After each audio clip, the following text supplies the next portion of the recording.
근데 이제 국민들이 헷갈리는 게 있어요. 항상 우리 쌀이 남는다고 네. 들어봤거든요. 계속해서. 근데 쌀이 계속 남는데 양곡관리법을 개정해서 농민들을 이 쌀 농사를 더 지원을 해주면 쌀이 더 남을 거 아닌가 네. 하는 생각을 계속 하게 되거든요. 그 지금은 아니 물건이라는 게 소비자의 수요에 맞추어서 생산이 되는 게 맞고 그거에 의해서 가격도 결정돼야 되는데 왜 쌀은 생산자가 마음대로 생산해 놓고 가격이 일정하게 보장이 안 되면은 국가 보고 그걸 사라고 해? 이거는 시장 경제 원리에 안 맞는 거 아니야? 네네. 예, 그래서 이제 일반적으로 저희 그 뭐 공무원들도 그렇고 이거 또 국힘 쪽에서도 그렇고 그래서 반대하는 목소리가 네. 크죠.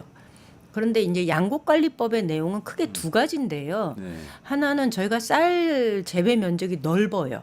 네. 그래서 쌀 생산이 과잉되는 거 맞아요. 네. 그런데 이 쌀 생산이 과잉될 수밖에 없었던 근본적인 이유가 또 있는 거예요. 뭐냐면 우리나라 그 농가 인구의 상당수가 고령화되어 가지고 네.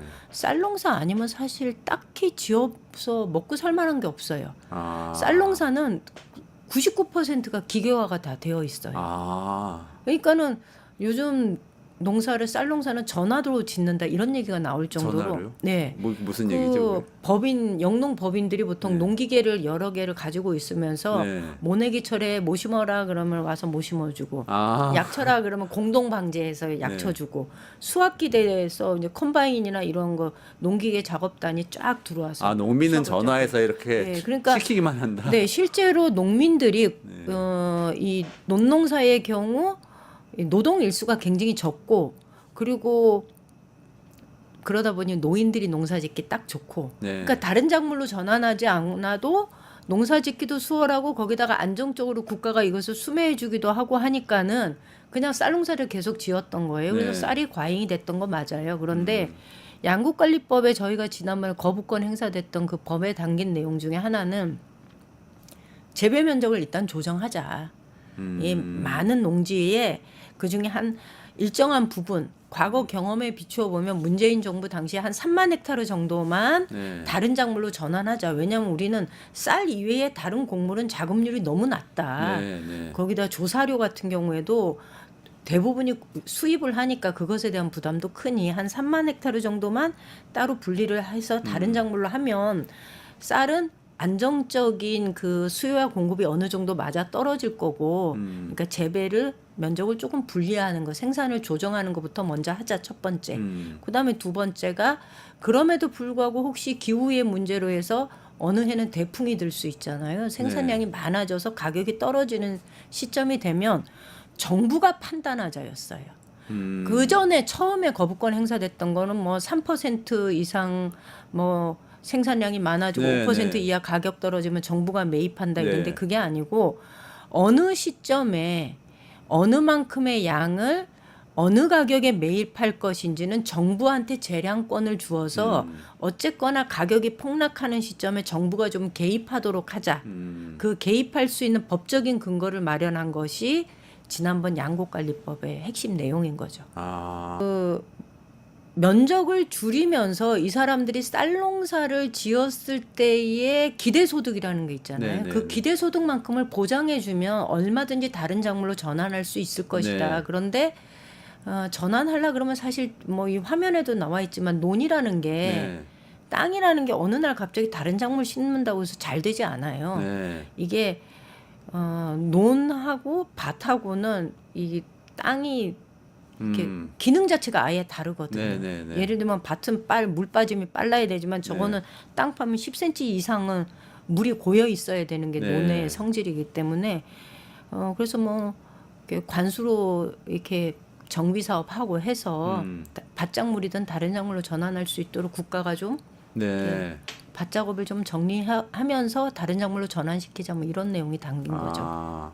근데 그래도 국가가 어쨌든 쌀을 사줄 거라는 기대가 있으면은 네. 그 쌀을 하시는 분들은 계속 하시게 되지 않나요? 이제 전환을 하는 인센티브도 있긴 하지만 그건 네. 힘들잖아요. 일단은 전환을 하려면. 그러니까 그게 이제 이 법에 거부권을 행사해야 된다는 분들의 논리인 거예요. 네. 그러니까 농민들의 도덕적 해이로 아무리 정부가 나서서 면적을 조정하려고 애를 써도 이 쌀이 어차피 정부가 수매를 해줄 것이다라고 생각하면 농부는 농사를 지을 것이다. 그러니 안 된다라고 얘기하거든요. 그런데 그렇지는 않아요. 이게 항상 매입을 해준다가 아니거든요. 네. 시장 가격에 의해서 이것이 작동이 되는데 어느 해는 가격이 올라갈 수도 있고 어느 해는 가격이 떨어질 수도 있는 거잖아요. 시장 가격에 이상 현상이 발생했을 때 정부가 개입한다는 것이기 때문에 매해 정부가 그것을 가격에 뭐 끼어들 것이다 이렇게 생각하면 안 되는 거죠. 그런 기대를 주는 법안은 아니다. 아니라는 거죠. 아니다. 비난을 받는 것 중에 하나가 니네 차라리 농림부라고 하지 말고 물가관리청으로 바꿔라. 물가가 조금만 오른다 싶으면은 걸핏하면 수입해서 농산물 수확 시기에 농민들 골탕먹이 되는데 그러지 마라. 그러니까 원래 마늘 수확 시기를 한 달 정도 앞두면 그만큼 시장에 마늘이 없다는 소리잖아요. 네네네. 한 달 뒤면 마늘이 수확되니까. 네. 그러면 당연히 마늘 가격이 조금 올라요. 네.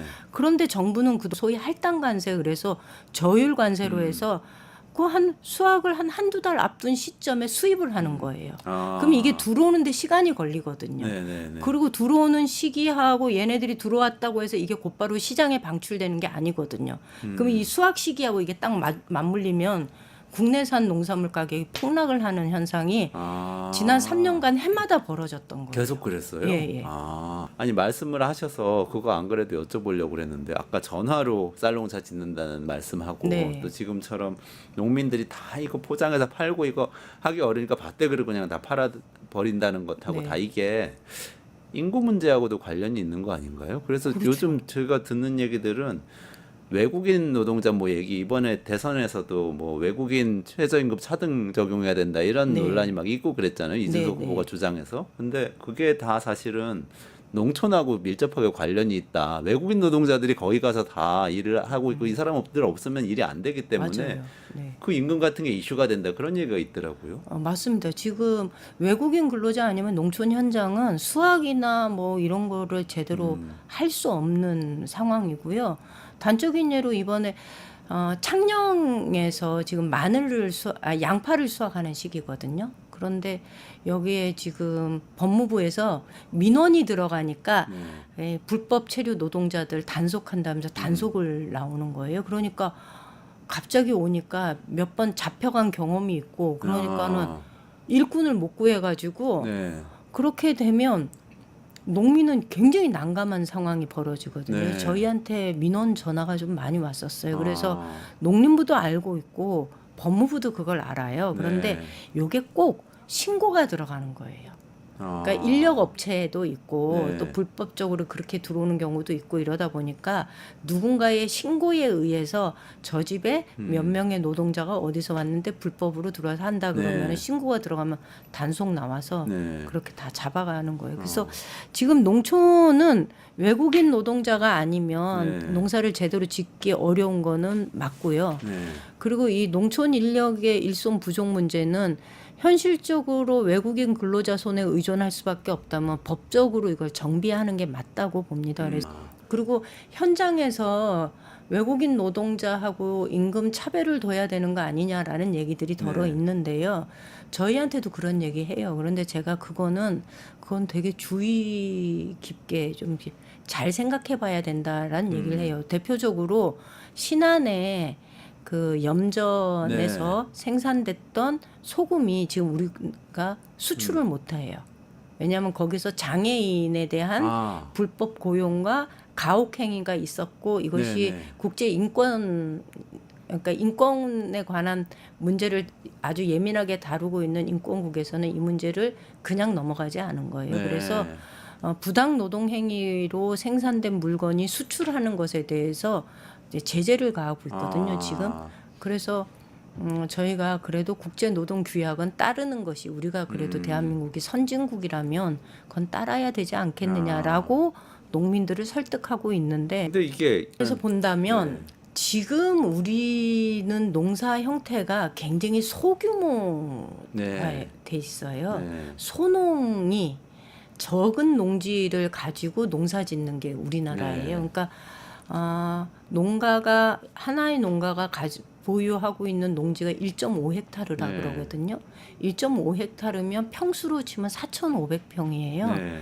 그러면 요즘은 기계화가 되어가지고 저런 농기계가 하나 들어가면 보통 농기계 하나가 수익을 내는 농지 규모를 30헥타르 정도로 잡아요. 네. 그리고 하루에 농작업을 평균은 6헥타르에서 7헥타르 정도를 농작업을 해야 된다 그러는데 네. 1.5헥타르면 반에 반도 안 되는 규모잖아요. 그러네요. 예. 네. 그러니까 농지가 한 농가가 가지고 농사짓는 규모가 너무 작다 네. 보니 생산비는 오를 수밖에 없고요. 그리고 농기계는 다 보유를 하고 있어야 되고요. 네. 그러니까 정말 이 땅은 작은데 농기계는 또 있어야 다 되니까. 있어야 되는 거죠. 이게 그러니까 문제가 있는 그것도 거예요. 대출받아서 사야 되잖아요, 농기구도. 맞아요. 농기계 값은 너무 비싸고 그러니까 저는 이제 이재명 정부의 농정에서 농가를 규모화하는 것이 필요하다. 그런데 이 네. 규모화라는 게 이미 저 호남 쪽의 쌀 농사 중심은 상당히 규모화되어 있어요. 네. 그런데 영남 쪽의 밭농사 중심의 농가들은 진짜 1.5헥타르예요. 그렇군요. 제가 딱 네. 1.5헥타르예요. 그러네요. 예. 그렇기 때문에 이런 경우는 농지를 좀 그리고 농기계 하나 가지고 작업을 하려고 그래도 이쪽에 논이 있고 이쪽에 밭이 있고 이런 식이에요. 그러니까 이걸 좀 모아서 그래서 농작업의 효율성을 기할 수 있도록 하는 것이 필요하다. 그리고 그래서 농지를 교환하거나 합병하거나 하는 방식으로 해서 한 사람이 농사 짓는 거를 좀 땅을 몰아주는 거 네. 이게 반드시 필요해요. 근데 그거는 어떻게 합니까? 소유가 지금 다 따로따로 돼 있는데 어떻게 교환하면 되죠. 그러니까 교환해서? 옛날에 어. 그 농지 정리할 때 그렇게 했어요. 네.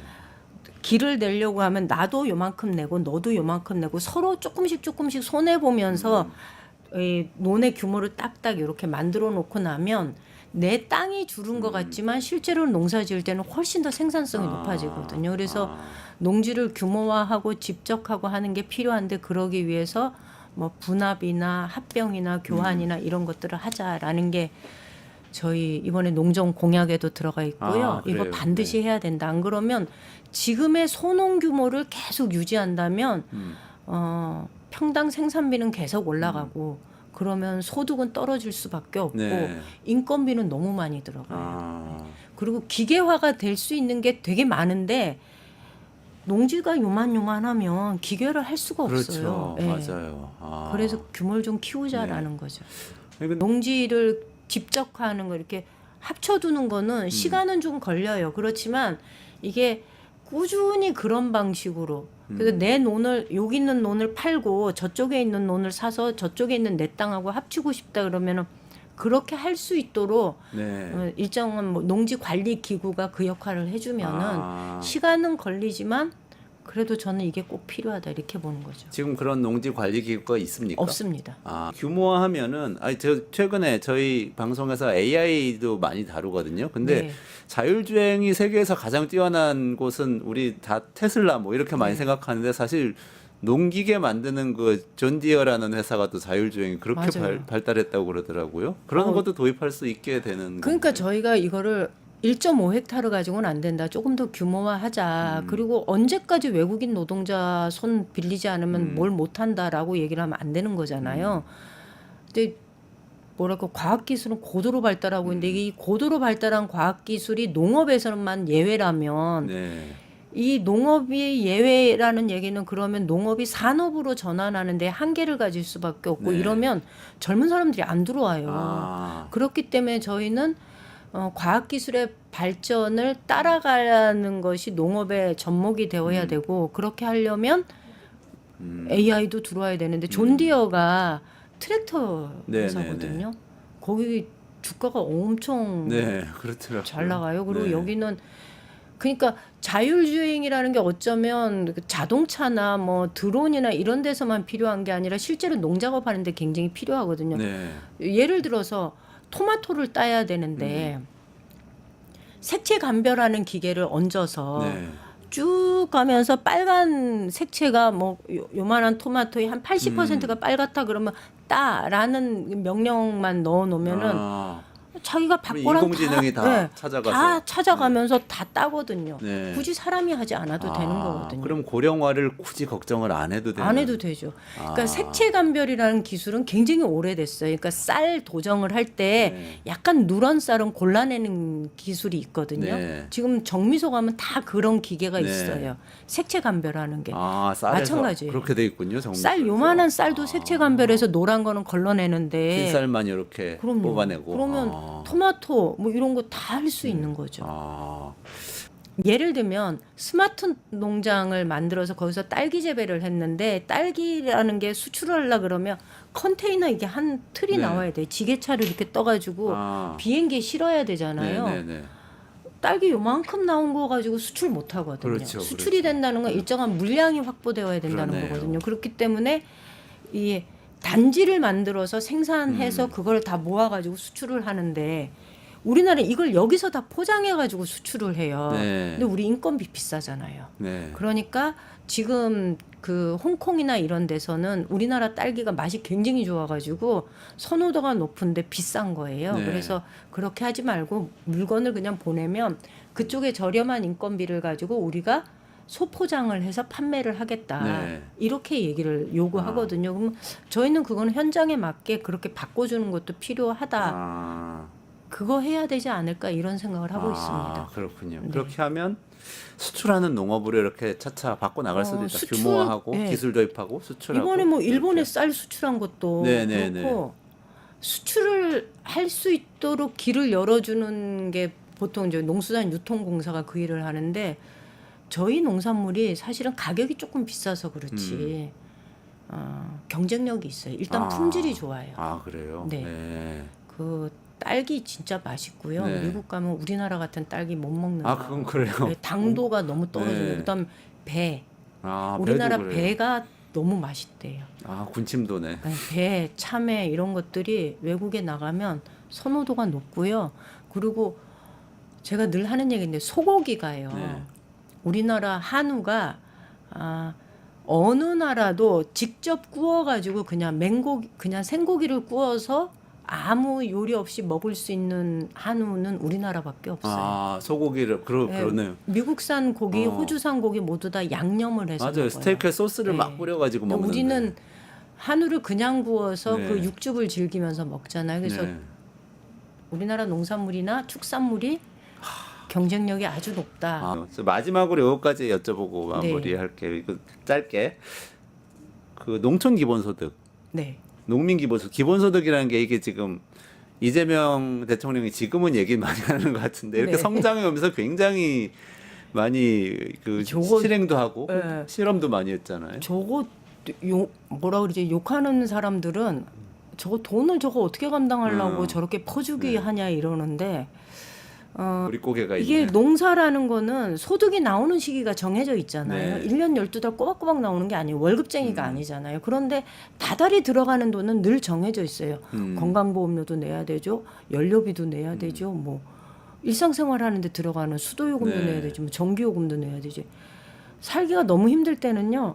누가 이거라도 나한테 한 단돈 한 달에 30만 원이라도 주면 내가 늘 이거 공과금이 나한테 빚처럼 여겨지지 않고 요 고비 넘기면 농사지어서 소득이 나오면 생활할 수 있을 텐데 이런 생각 정말 많이 했었거든요. 그게 그 연천에서 하는 네, 경기도 청산면에서 연천. 하는 거는 15만 원이에요. 월 15만 원씩 네. 지금 뭐 5년간 지급한 그렇죠, 실험을 그렇죠. 하고 있죠. 근데 이것을 법으로 만들려고 하는 이유는 이것을 하려고 하는 지방자치단체가 좀 있어요. 예를 들면 신안군 같은 경우에도 염전에 폐염전에 태양광 패널을 넣어서 네. 태양광 소득이 나오는데 이걸 가지고 지역 주민들한테 기본 소득을 하고 싶은데 네. 법적인 근거가 없으면 이게 보건복지부에서 심의에 걸려요. 맞아요. 예, 그 사회복지 비용에 일정한 이게 한계가 있거든요. 네네네. 너무나 과도하게 사회복지 비용으로 지출하는 것을 정부가 막고 있거든요. 네. 그러니까 하고 싶어도 못 하는 거예요. 그래서 법적 근거를 만들어서 정부는 최소한의 지급을 해주고 근거만 만들어 놓으면 지방 정부는 지역의 특성에 맞는 기본소득 재원을 발굴하면 되거든요. 신한처럼 햇빛소득을 만들 수도 네. 있는 거고요.